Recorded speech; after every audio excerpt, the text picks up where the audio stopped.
Chamomile comes in many different forms. However, the ones that are used to make teas are the English and German varieties. There are written and even visual records of these being used for medicinal purposes all the way back in the 11th century AD. More modern research shows that they do indeed have many health benefits.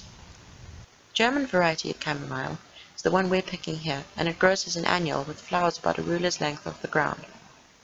It's easily identified by the daisy-like flowers and hollow cavity within the yellow part of the flower that you can see if you cut it open. The stems are also longer and less leafy than the English counterpart.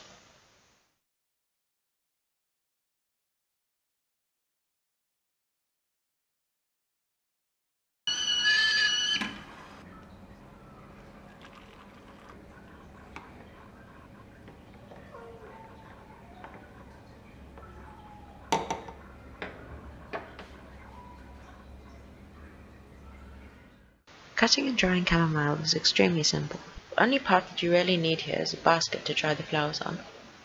To remove the heads of the flowers, you can either cut them like you see here, or just pinch them at the base of the flower.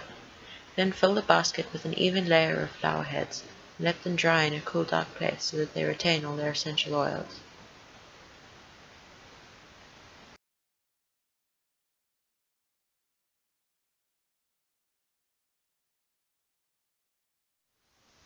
After about a week or two of drying the flowers, it's finally time to make our tea. Although chamomile actually tastes great on its own, I'll be adding some fresh mint and a little bit of ginger to mine. You can feel free to try this blend for yourself, or even better, experiment with some new flavors and find your own favorite tea.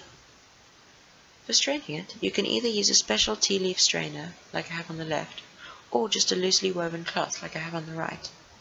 I found both of these to work equally well for straining out the small flowers in chamomile.